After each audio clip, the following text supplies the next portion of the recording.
It's Josh, your Goth fragrance bestie. And earlier this week, Nick from Gallivant so graciously gifted me the Discovery Set with 12 of their 14 fragrances, the other two being a limited release and a Fortnum& Mason exclusive. So thank you to Gallivant for sending these over and letting me discover them, and we'll get into some comprehensive impressions. Gallivant is described as being about emotions of travel and about wanderlust and escapism. I've visited a few of the cities that these fragrances are based around, and I think I definitely understand where these are not replications of the city's landmarks or like what they're most known for, but instead they're a whimsical take on the spirit of traveling to these destinations. In that aspect, I think they are quite successful. Out of the 12 samples, 8 of them will enter my collection to wear and explore further, which is pretty impressive for a single brand. And of those 8, I can see 3 of them potentially getting upgraded to my full bottle buy list. I rate my fragrances on a scale of 1 to 5 with no allowances for half numbers. So this is all about my personal taste. 1 being I will not wear this, and 5 being I want to bathe in this. So none of them are bad fragrances. It's just will I wear it or I absolutely have to have it. And the first fragrance we have is Abu Dhabi. It is a hot, dry, spicy perfume. I really picked up on bright sun and like sand.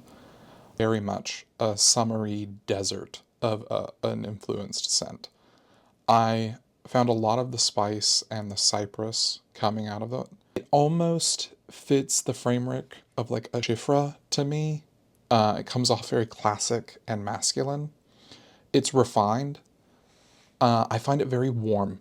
And so I overall gave it a solid 3 out of 5. Accra, the capital of Ghana. I expected something hot and tropical, and this fragrance did not disappoint. It opens up with very like fruit and this heavy green spiced aspects present to that. It feels not like a beach vacation so much as like a busy food market in the tropical fruit sense. There's this energy to the perfume. It just kind of shifts and moves and dips from these spiced fruity notes to these deeper tones of like tobacco and patchouli and coffee. And it made me think of like the push and pull of people and the scents wafting from like stalls. I rated it a 3 of 5 for me personally because it's quite warming and that just does not match my vibe. It definitely matches the climate that this is inspired by. Berlin. Too cool to care is kind of the impression I've always had of Berlin. This is a really lovely play on a familiar fragrance framework. It opens with these like citrus and pepper notes underpinned by Haitian vetiver. It may not be the most unique formula, but I really loved the use of grapefruit versus bergamot in the fragrance. I'm excited to wear this one when the weather cools down a little bit. I think it's upright enough that I could wear it to the office, but also casual enough that I could wear it out with friends. I also gave this one a 3 out of 5. Brooklyn. Many people don't know that I spent nearly a year working every week in New York. And I spent a bulk of my personal time going into Brooklyn and exploring and going to concerts and things like that. This is the perfume that really made me realize the whimsy and the cheekiness that Gallivant brings to these ideas. My initial impression upon opening it was like cracking open a Diet Coke. However, the soda comparison really starts to fall apart with any comparison to actual soda. There's this fizzy citrus musk that really brings a sense of fun to what would otherwise be a familiar scent. The website calls it a fizz of an urban playground, and fizz is the correct word. It's this really amazing blend of ozone and spice and citrus that gives this effervescent quality that I just loved. I rated this a 5 of 5, making it a strong contender for a full bottle. Okara. This is an interesting earthy perfume based around orris. It's very heavy, on the Orris and has supporting characters that are like spices, saffron and clove, and some white florals like osmanthus and jasmine. It feels like a blanket or like a sweater of a fragrance. It's really fluffy and powdery from that olfactory texture of Orris. If you like Orris, I think this would rank very high for you. If you don't, then I do not think you would enjoy this. I gave it a solid 3. I'm interested in wearing it and feeling how it wears long term on me. Dansk, a city which I argued the pronunciation of with my Hungarian roommate for quite some time prior to recording this video. I knew Dansk was a major port city and I anticipated a marine fragrance. To my surprise, this is a rich, smoky, sweet perfume celebrating amber and ambergris. It opens with these like dark fruits and spices and tobacco that wear kind of like a wool hat on this luscious, hazy, almost sticky ambergris. I love this perfume. I love this expression of ambergris. I also ranked it a 5 out of 5, and I cannot wait to wear this in the winter. I think it's going to be just lovely. Istanbul. I was worried that this would be another Middle Eastern inspired perfume that just ended up smelling like bad baklava, but pleasantly surprised that it was instead a spiced aromatic perfume with a lot of geranium, which I don't experience a whole lot in perfume. It's this dry, incensey, patchouli heart with cardamom playing a leading role. I gave it a 4, but I could see myself bumping this up depending on how it wears on my skin. I think it's very intriguing. London. This was another really whimsical one out of the batch. Cucumber is not something I think I've ever smelled in a fragrance before, and it brings this like watery greenness that I initially interpreted as like rain in the garden. And there's this powdery rose laid on a jacket of like suede leather. It's a mix of those kind of olfactory textures for me through this fragrance, and it kept me guessing all the way through the dry down. It's really fun, it's really funky. I think it could be really polarizing, but I gave it a 4 just because it kept me engaged.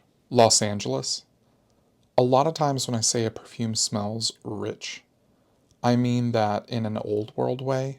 I mean like heady, decadent, often overwhelming spices, amber, and incense. Something lush or overdosed. This is the new money version of a rich perfume. It is bright, light, but still holds itself with kind of this understated luxury. It opens beachy in a way, but like white linen and big hat versus like tropical drinks. There's sage and eucalyptus, which carry you from the beach into this spa vibe. And there's a warmth with some woodiness and the presence of cade, as if someone were burning incense. It's unique in its presentation and a very unsophisticated sophistication to the fragrance. I gave it a 4 with the potential of wearing and being changed to a 5. Naples. Speaking of old world definitions of rich, this is the epitome of what you would think of. It opens with this citrus, spiced, dockside market kind of vibe with salty, ozonic qualities weaving through these sharper, spicier tones. It heats up into heady, smoky incense and resins with these warming spices that bed down in like smoldering woods and patchouli. It's lush, it's rich. It wears a little stiff to me, so I gave it a 3. Tel Aviv. I am an unreliable reviewer for this fragrance because it contains one of the notes that I just can't seem to get past. Freesia kills any fragrance that it's in for me. It overwhelms me with this like metallic cleaning solution appearance, and I really struggle to smell underneath that and smell the more nuances of a perfume.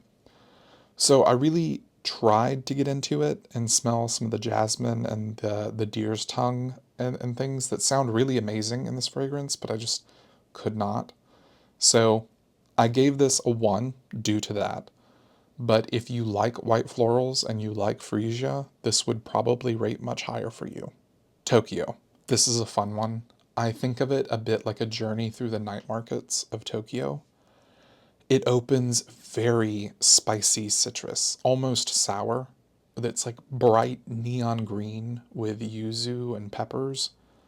I think what made it so bright and vibrant was the addition of wasabi as a note. I'm not familiar enough with it to pull it out.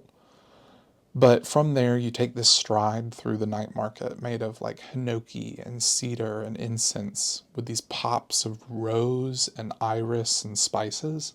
And this current of ambery, sandalwood, and patchouli kind of pull you through the market into this quiet night. This was another one where, when reduced to its framework, it might not be particularly exciting, but the execution and the blending made it feel really special. I gave it a 5, and this is the other one that has the potential of being a full bottle. All in all, I think it's a really lovely spread of scent profiles and perfume notes and some really successful blending, and you can show the finesse of the perfumer. If asked to summarize Gallivant in a single word, I would say wanderlust is a good one. It makes you dream of cities you've never been to, and you want to smell them with this anticipation of nostalgia. I think the price point is pretty reasonable for 30 ml fragrance bottles. These will definitely be entering my rotation to wear. That is my comprehensive impressions of Gallivant. Thank you again to Nick Steward for sending them to me. It's been really fun to sit with them and go on kind of mental expeditions. If you enjoy any of these fragrances, comment down below. Let me know which ones you enjoyed. I'm Josh, your Goth Fragrance Bestie. I'll see you next time. Bye.